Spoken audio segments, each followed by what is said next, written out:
Hey beautiful people, today I want to talk about hormones. I'm super excited to give you guys just a brief overview.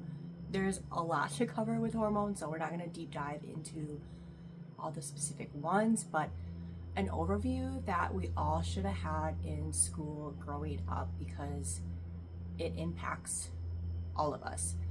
So men's cycles are 24 hours, similar to the sun. It's the exact same concept, right? You rise, you go throughout your day, you go to bed.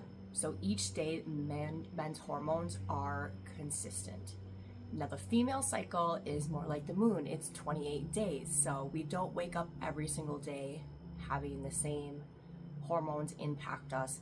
They're going to be slightly different day to day, and there's actually 4 specific parts to our cycle. So I think in school they kind of taught us menstruation, right? So the period when we're shedding of the uterine lining, our actual period, and then ovulation, the time when our egg is ready to be fertilized. But there's 2 other really important parts of our cycle. There's also the follicular phase, which comes after menstruation, and then after that, there's the luteal phase. And these vary from women to women, right? So sometimes menstruation itself can be anywhere from 3 to 7 days, follicular 5 to a week. For some people, luteal phase is 10 days, can be 14 days.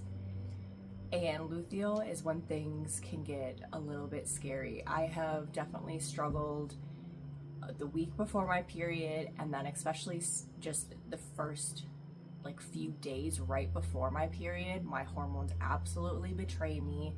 I really suffer mentally, and I didn't even realize this is hormonally tied until I started just paying attention to my own body, right? So I've actually been diagnosed in the past with a slew of different mental health disorders, and looking back, my mood swings, my mood changes are all tied to the days leading up to my period. And this is something that so many women deal with.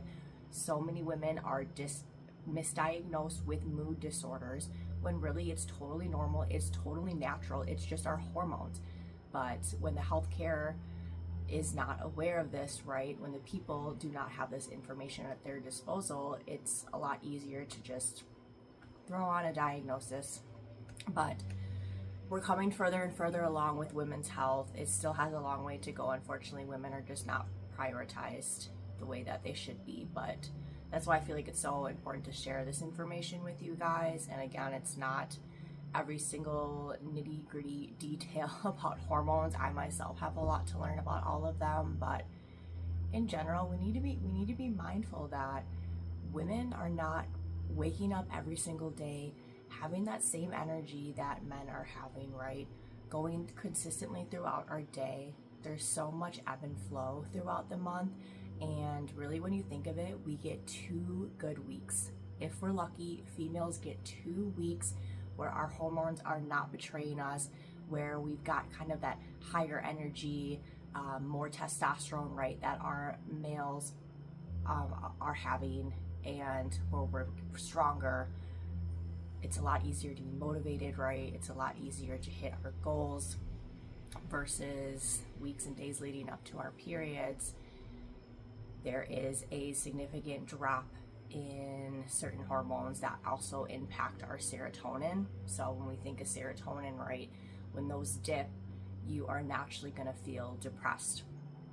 And if you don't understand your hormones and you're someone like me, you're going to your head to try to solve this mystery of like, why do I all of a sudden feel so down, so low, when literally just the day before I was feeling fine.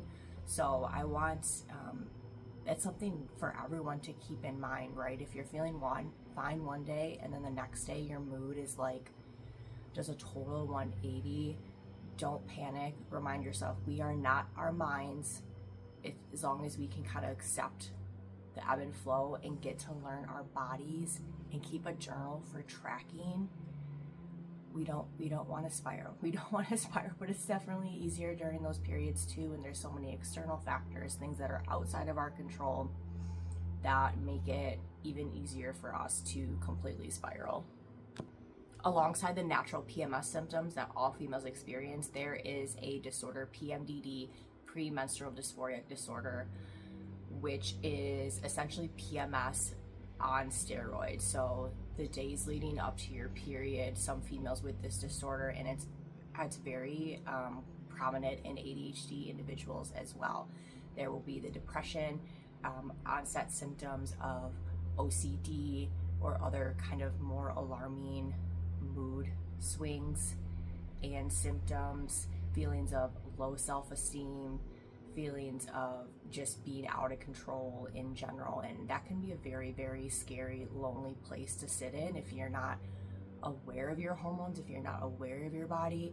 And I think the first step is just to talk to people. So I'm glad that finally I'm starting to see these conversations about women's health and how it ties to society overall. So if you think of, you know, our 9 to 5, our typical work schedule, we're really running this economy, this world off of a 1-day cycle, right? We complete our day, we go to work, we go to sleep, we do it all over again. So if you just think about that cycle and the way that everything is moving through this world, it's really treated based off of the sun cycle, which is also the same as the male hormone cycle.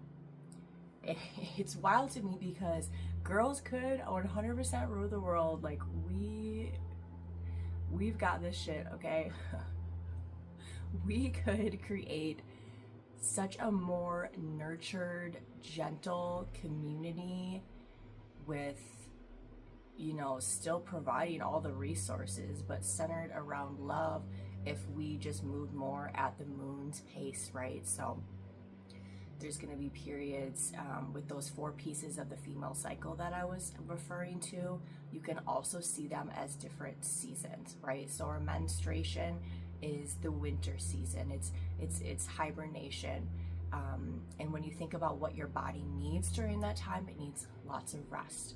Coming into the next part of the cycle, the follicular, that's like the spring. Okay, things are starting to defrost a little bit. We're gonna feel a little bit better in our mood and in our body. Going to ovulation, that is summer. That's, for a majority of women, is the highest peak of energy and just feeling our best. Some women unfortunately don't feel great during ovulation. I personally get cysts on my ovaries, and those cysts always pop up during the beginning of ovulation. So while I might be feeling my best mentally, having that physical component that's very, very painful can be very struggling for me. And then going into the luteal phase, that's our inner autumn, right? So again, thinking about approaching winter, we're slowing down, we're giving our body really that extra attention, that maybe that extra self-care. I know there's a lot of individuals I've seen on TikTok now, females who are doing their training with their cycles.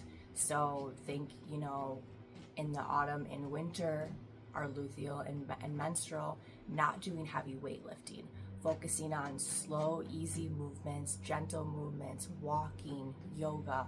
And then when we get into our spring and summer, right, our follicular and our ovulation, we can lift a little bit heavier. We've got some hormones that are giving us that strength and more mental clarity. So you can really use this to your advantage. And there's way more resources online now than there ever was before. Again, I wish this was kind of something that was taught in the schools, not just to females, but to males as well, to realize like how we all work as a collective. It's so important to understand how our bodies work.